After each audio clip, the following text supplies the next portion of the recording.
Olá, sejam todos muito bem-vindos a mais uma edição do Circuito Assessoria e nós vamos tratar hoje do tema do nosso informativo eletrônico lab.com influenza.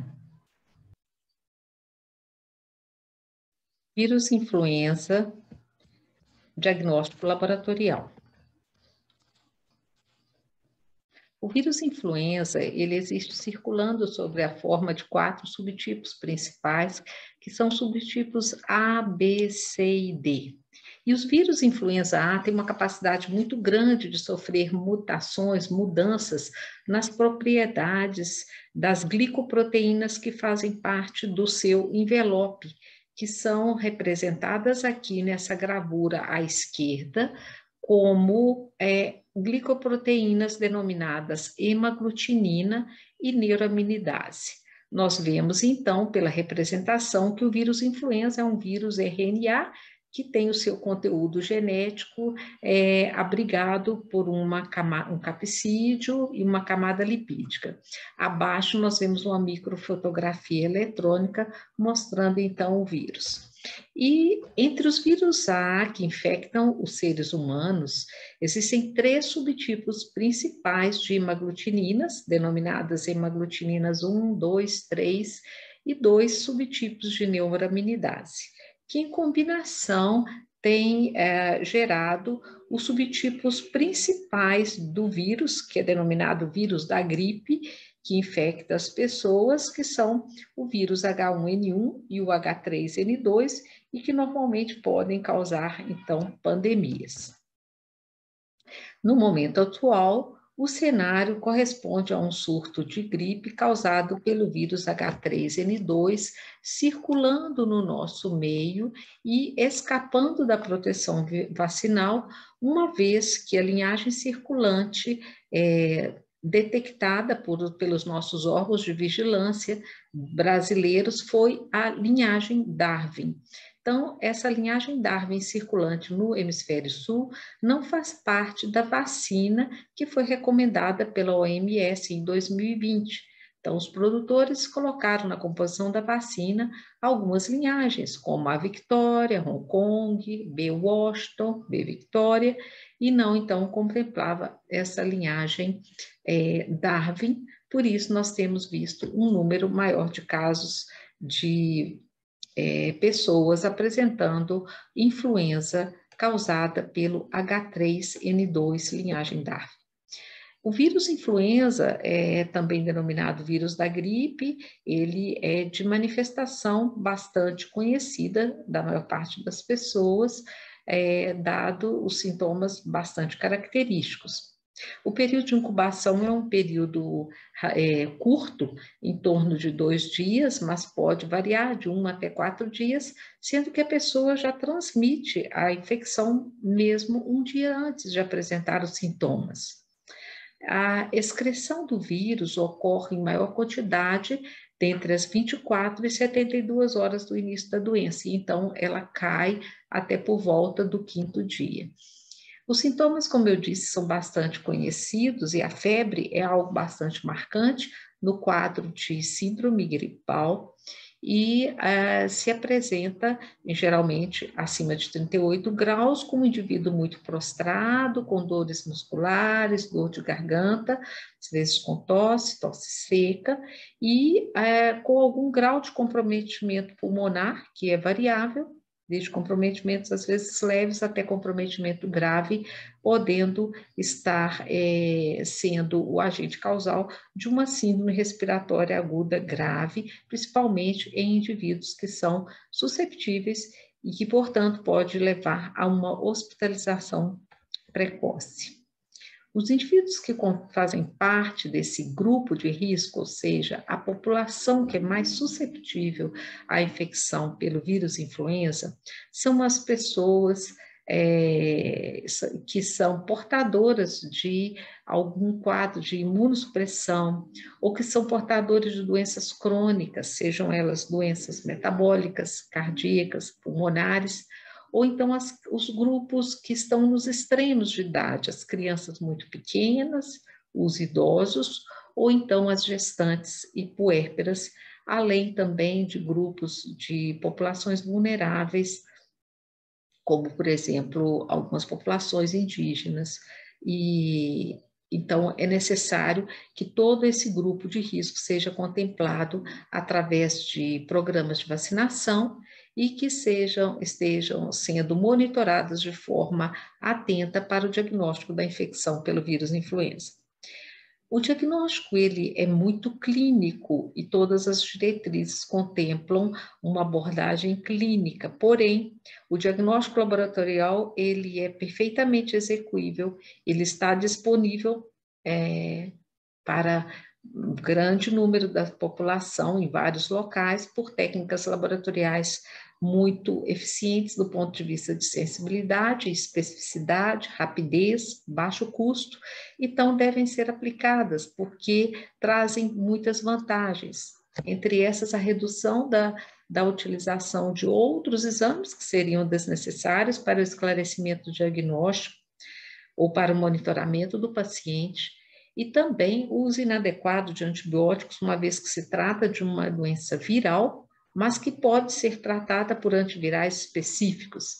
Além disso, o diagnóstico correto melhora a eficiência da prevenção e também das medidas de controle da infecção.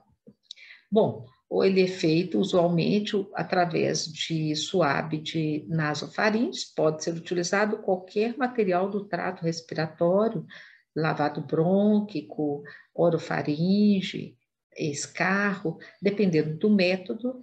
E algo bastante peculiar que nós devemos manter em mente com relação às infecções por vírus é que a infecção por um vírus não exclui a possibilidade de ter um outro vírus naquele mesmo indivíduo, naquele mesmo momento. E isso se torna relevante quando nós estamos atravessando uma situação de possibilidade de infecção pelo vírus SARS-CoV-2 e pelo vírus influenza. Tanto é verdade que foi divulgado em Israel, inicialmente, a primeira infecção com as duas patologias, gripe e Covid-19, ao qual foi dado o nome de flurona. Isso não é mais um caso localizado, já está descrito praticamente no mundo inteiro, em todos os locais acometidos pela circulação desses dois vírus, ou seja, praticamente o mundo inteiro. Então, aqui nós temos uma representação esquemática dos dois vírus, que é o vírus da influenza e o vírus SARS-CoV-2. As indicações para o diagnóstico laboratorial são bastante evidentes, são claras, e eu vou citar para vocês. As pessoas que apresentam um início agudo de sintoma respiratório, com ou sem febre, principalmente pessoas que são imunocomprometidas e que têm alto risco, devem ser beneficiadas desse diagnóstico laboratorial. As pessoas que requerem, então, uma hospitalização por síndrome respiratória aguda, incluindo a pneumonia também, está indicado o teste. Todos os indivíduos que pioram uma doença cardiopulmonar crônica, ou seja, uma doença crônica cuja causa subjacente possa ser influenza, têm indicação.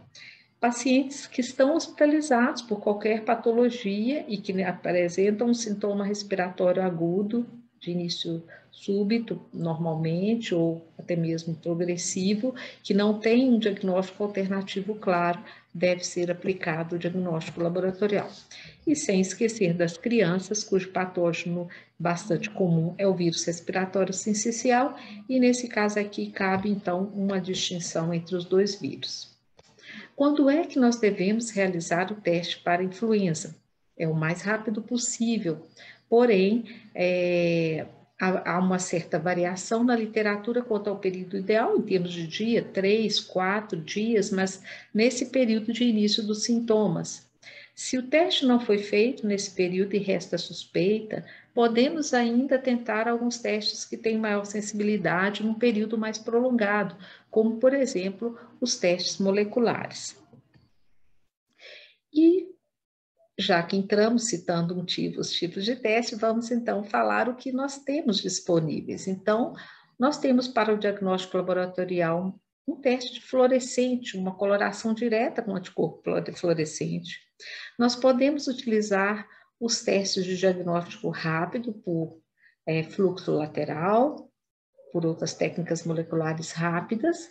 Nós podemos empregar a técnica molecular por reação em cadeia da polimerase, tanto um diagnóstico, um PCR único, como também multipatógeno, como são chamados os painéis multiplex. Também existe a cultura do vírus e o diagnóstico sorológico com indicações muito limitadas. Falando um pouquinho sobre a fluorescência, nós temos como materiais possíveis de realização do exame praticamente todos os materiais obtidos em sítio respiratório. Suave de nasofaringe, lavado brônquio, um aspirado nasal, traqueal, que normalmente é obtido até o 4º dia de sintoma. Obviamente, os ensaios fluorescentes diretos são ensaios de detecção de antígeno, e eles precisam de um microscópio fluorescente. Portanto, é uma técnica que requer um equipamento específico e que possui, então, uma sensibilidade boa, mas tem uma especificidade excelente. Vão detectar os antígenos virais do vírus influenza A e B, mas não são capazes de definir o subtipo. Normalmente, as técnicas de imunofluorescência são técnicas mais trabalhosas, um pouquinho mais demoradas do que as outras que nós temos à disposição. A mais utilizada no momento é o teste rápido para influenza A e B, normalmente baseado em ensaio de fluxo lateral cromatográfico ou baseado em fluorescência rápido. Então, um imunoensaio baseado em membrana. Então, são testes de fácil execução, detectam antígenos virais de influenza num tempo muito curto, de 10 a 15 minutos.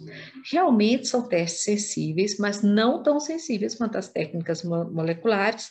Portanto, se nós estamos diante de um indivíduo que é um paciente grave, hospitalizado, com uma síndrome respiratória aguda ou imunossuprimido, que necessita de um esclarecimento e o teste não está positivo, ainda devemos pensar em aplicar uma segunda metodologia.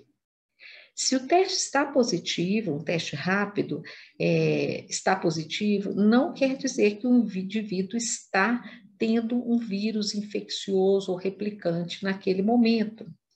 Obviamente, a correlação entre dados clínicos e laboratoriais, que incluem sintomas e epidemiologia, vão permitir uma melhor acurácia dessa interpretação com relação ao teste positivo e à infecciosidade. O interessante do teste rápido é que ele pode discriminar o subtipo A, B e H1N1 na maioria dos testes. E tem a limitação de possuir uma sensibilidade menor em relação à técnica molecular, e nós precisamos, então, confirmar testes negativos. Os testes moleculares, sejam individuais, por reação em cadeia da polimerase, ou para multipatogênicos, como os ensaios denominados multiplex, multipatógenos, eles têm uma sensibilidade muito grande, são bem indicados para os casos graves, para os pacientes imunossuprimidos, permitem distinguir ao mesmo tempo vários patógenos com uma sensibilidade muito boa, inclusive para adenovírus, que teriam uma sensibilidade mais baixa em outros ensaios. O tempo de positividade, ele pode ser mais longo e é um ensaio relativamente mais rápido, é um ensaio ágil, quando nós consideramos o ensaio multiplex, inclui agentes bacterianos, agentes virais, então permite um diagnóstico diferencial muito mais adequado, inclusive incluindo o SARS-CoV-2 com um desempenho semelhante ao PCR. E detecta também subtipos circulantes, o que limitante na execução dos ensaios multiplex é a questão do custo, e conforme alguns patógenos, ele não teria uma sensibilidade tão adequada, né? Bom, a cultura viral, ela é um ensaio bastante limitado. Normalmente se faz colhendo suave de orofaringe até o 3º dia de sintoma, por causa da maior sensibilidade. Mas o ensaio de cultura de vírus, ele necessita de um laboratório muito bem equipado, específico para essa finalidade, e não é um ensaio rápido, portanto, não é utilizado para o manejo clínico, mas tem o seu valor, porque através da cultura viral é que se pode fazer uma caracterização antigênica e uma vigilância também de novas cepas dos vírus, inclusive os de influenza sazonais A e B, para inclusão nas vacinas. E, por último, os ensaios sorológicos, né, que definitivamente não são recomendados, porque nós precisaríamos colher amostras numa fase inicial e numa fase convalescente, ou seja, amostras pareadas, e isso não é viável para um manejo clínico mais rápido ou para uma decisão diagnóstica. O teste sorológico fica indicado para inquéritos epidemiológicos por entidades de investigação ou que fazem o monitoramento epidemiológico. Por fim, gostaria de dizer para vocês a respeito das as principais características de utilização dos testes que são disponíveis para a COVID e para influenza, quando o médico está diante de uma suspeita clínica. Então, se a suspeita é o COVID, ou seja, o SARS-CoV-2, pode-se indicar o teste de ácido nucleico ou um teste de antígeno. Se a suspeita é influenza, então tem que se avaliar se os resultados se os testes são disponíveis e se haverá o benefício de se tratar, se fazer um tratamento empírico. É uma decisão clínica. E, contudo, nós temos, assim, no momento, uma facilidade de obtenção, dependendo do centro, para a realização de testes rápidos e até mesmo de testes moleculares do tipo PCR para fazer uma conduta adequada. Caso isso não seja possível, as diretrizes recomendam, então, prescrever o tratamento antiviral para o teste positivo ou até mesmo o tratamento viral empírico. Então, isso é somente a título de ilustração para vocês entenderem que nós temos, do ponto de vista laboratorial, ferramentas disponíveis na fase que é necessário o diagnóstico viral, que seria, então, por método molecular ou teste de detecção de antígeno.